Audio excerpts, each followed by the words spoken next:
अदम एतमाद का शोर है, बड़ा जुल्म बरपा है मुल्क के अंदर। मैं हाथ जोड़ के अपील करता हूँ मौलाना फजलुर रहमान साहब से कि इन्न समा वल बसरा वल फुआद कुल्लु उलाइका अन्हु मसऊला। ये याद रखो, ये दुनिया ख़त्म हो जानी है, इक़्तिदार ख़त्म हो जाना है, ये सब चक्कर ख़त्म होने हैं, वहाँ पेश होना है हशर में। किसी को यहूदी एजेंट मत कहो, कादियानी एजेंट मत कहो।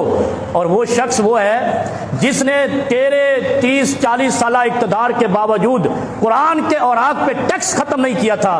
इस शख्स ने आकर कुरान के कागजों पे कहता है, जब मुझे पता चला कि कुरान का जो दरामद होता है पेपर, उसमें भी टैक्स लिया जाता है, मैंने वो टैक्स फ्री कर दिया है, और तुम्हें क्या चाहिए।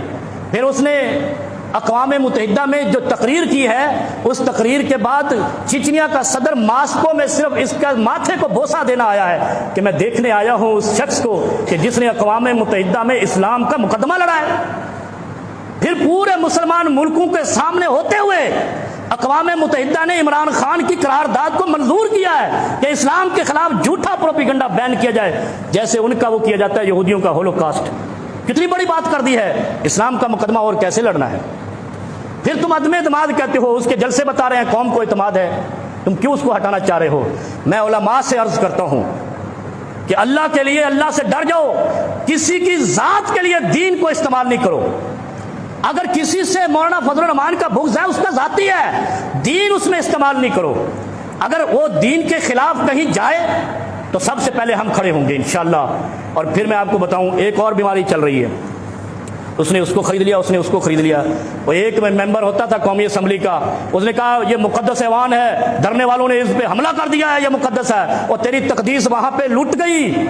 जब किसी का 18 करोड़ लेट लग गया, किसी का 15 करोड़, इसका मतलब है ये कौमी असम्बली नहीं है, ये मवेशी मंडी है।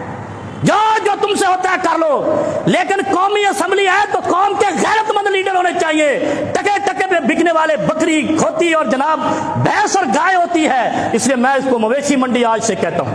अगर ये बिकने वाला रिवाज खत्म नहीं हुआ तो कौम क्या गैरत पर, ये कौम की नुमाइंदगी करते हैं जो अपना रेट लगवाते हैं। जैसे यहाँ पे कराची में एशिया की सबसे बड़ी मंडी लगती है, ये 15 लाख का बैल है, तुम 15 करोड़ के हो। फर्क क्या है तुम्हारे अंदर और गाय और बैल के अंदर। इसलिए मेरे भाई, इस मुल्क के साथ खुलवाड़ नहीं करो। इस शख्स ने इस्लाम का भी मुकदमा लड़ा है। और फिर मजे की बात जो मैं पहले कर आया हूं, 30 साल में हमें कुछ नहीं मिला इस मुल्क में, इन फराडियों से मजीद 5 साल दे के आपने क्या लेना है। जो 30 साल में आपको एक कारखाना नहीं दे सके, पानी बिजली घर नहीं दे सके, हम आज भी चाइना से मंगवा रहे हैं, खिलौने भी चाइना से मंगवा रहे हैं। इसलिए अल्लाह से डरो, इस मुल्क पे रहम करो, इस वतन, इस कौम और मुसलमानों पे रहम करो। हमें पिछलों से कोई उम्मीद नहीं है, इससे है या नहीं, लेकिन इस शख्स ने खोदी हुई बिल्डिंग को दोबारा बनाना शुरू कर दिया है और सही रास्ते पे जा रहा है। हमारी तहकीक के मुताबिक अगर किसी को गलत नजर आता है तो महंगाई की वजह से, कोई इसके अलावा भी तो कोई भी इल्जाम लगा लो। महंगाई कहते हैं 70 साल में जितनी महंगाई थी 3 साल में उतनी हो गई, तो पाकिस्तान तो आधा मर जाना चाहिए था। फिर अगर इतनी ज्यादा महंगाई है, यहां तो ना खुदकुशी कर रहा है कोई, ना भूख से मर रहा है, इसका मतलब महंगाई एक ढंढोरा है। असल में वो कह रहा है चोरी पकड़ी गई, और जब पकड़ी जाती है तो बहाने तराशते हैं। अब बहाने तराशे जा रहे हैं कि किसी तरीके से इसको उतारो, ये हमें ले गया। जैसे जैकबाबाद में घोटकी के इलाके में डाकुओं ने पुलिस के खिलाफ मुजाहरा किया था कि एसपी सख्त आया, हमें डकैतियां नहीं करने देता। ये चक्कर है। और एक मिसाल मैं आपको सुना के बात खत्म करता हूं, क्योंकि हक का साथ जो कौम नहीं देती, खुदा उनका फ़इन्ना लहू मईशतन ज़नका, जो कौम हक और बातिल को नहीं पहचानती, खुदा उनका रिज्क तंग कर देता है। किसी को नहीं सुनाई आज तक बात। 10 दिन हमें बंद रखा मेलोडी थाने के अंदर।